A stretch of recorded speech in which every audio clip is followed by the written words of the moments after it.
Let's do it. Thoughts coming out of the first scrimmage and how you guys have responded?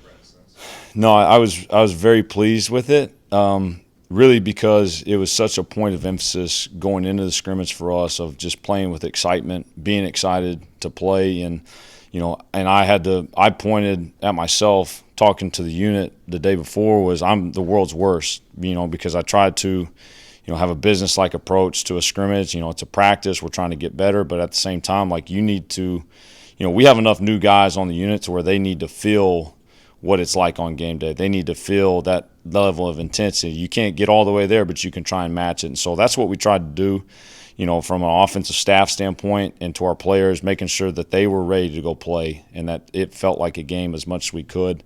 And that was the thing I was most excited about. When we had success, this whole sideline is celebrating. We're running down the end zone and celebrating with our teammates. And so that was the thing I was most excited about, was just we responded in the right way, and I thought approached the scrimmage the right way. On the offensive line, McCrimmon kind of stepped in last year mid-season. We knew he was talented, but where have you seen him make maybe the biggest growth since then as far as being a little bit more experienced now? Yeah, I think just consistency, and he's a year more developed. In the weight room, physically he's stronger. He's able to do things in the run game that he just physically wasn't able to do a year ago. And he's tried to take on a leadership role, even being a third-year or redshirt sophomore. In today's college football world, if you are a third-year player in your program, you're a veteran. And so he's taken on some leadership stuff that I've been really proud of him about, and it's just, consistency, just like any other position. But, just really excited about him. And, we've used him as an example to a lot of other guys in the room of there's somebody sitting in that room that is going to play a lot of snaps that doesn't know it yet. And for McCrimmon, the first, I think, 5 games last year, he played 19 total snaps, 16 of them coming versus Norfolk State, and then ended up playing almost 600 snaps the rest of the way. And so just trying to make sure other guys in the room not only see his development, but see there's going to be somebody in the room that's going to have that same type story this year. How was Parker Jenkins fitting into the running back room? Really good. And, Parker is he is one of those guys that's just ultra intelligent. He's back there coaching all the other running backs up. He's taken on a leadership role, even just being here for a short amount of time, and that's just because he's got playing experience. He started at Houston, did a great job there, and we're lucky and we're blessed to have him. He had a really good scrimmage the other day, popped a long run, which was exciting to see. But he does everything. He's getting better and better in pass pro, and for him, it's just learning to play physical all the time. You see that guy walk around. He's got tree trunks for legs, and just making sure he plays behind his pads all the time. Going off that with the backs, were you guys early on thinking try to script out a series? How do you get, because you'll have talent, how do you try to develop who gets on the field all the time? Yeah, it's what we got to later in the year a little bit. Rotating guys, and it's not necessarily by series. It's, those guys, their job is to go as long as they can. And when it's time to get out and let the next guy go. And, that's our way of keeping them fresh in that room is having the ability to roll 3 guys. And, right now, we could roll 4 guys in a game. That gets a little hard because now you're taking touches away from some people that you don't really want to. But like you said, we're that talented in that room, and I feel good about our 3 guys that we can roll out there and spread out touches and keep those guys fresh throughout the game.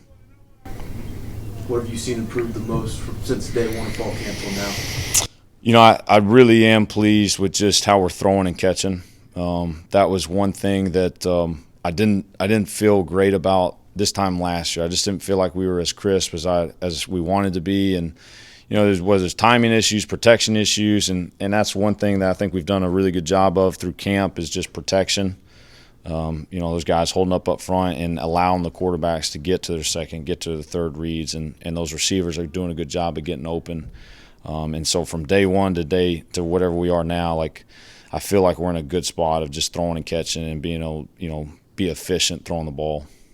With Hodge and Ditt, obviously they're both spring enrollees, so they got to do a lot of spring ball.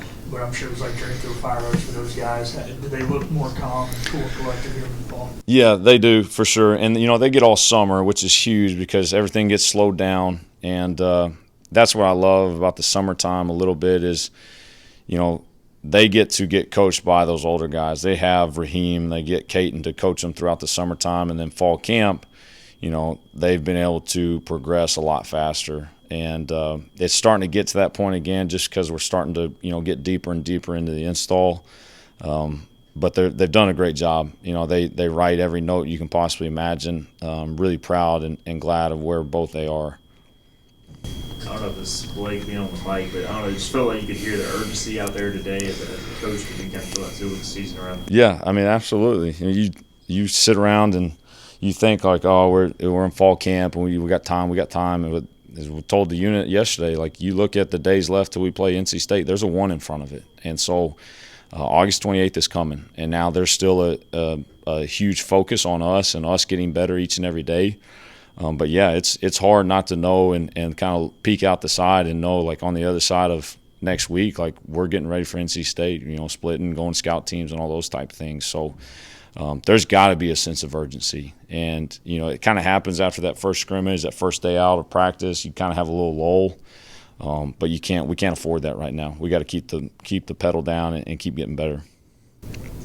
Just what have you seen from Riles and Connor in their development? Just how deep is that tight end room really becoming for you guys? Yeah, it's nice because they're just so versatile. And for both of them now, they've been in the system for over a year, and they're getting to see all the different things we can do with them. And this system has produced a Mackey Award winner. When Coach Kiffin was at FAU, it's had one that was a finalist at Ole Miss first year there in 20. And so if you've got guys like that, like those two are, like, they can get used in some really cool ways. And so being able to do some of that with them has been awesome. And I think those young guys have done a great job as well. Caleb Morrow coming around, he's kind of talking about breathing through a fire hose. Like, that's him right now. Miles, Stephen Collier, all those guys that are just doing a good job of just picking things up. But those older two have done a great job of just all the things we kind of put on them so far.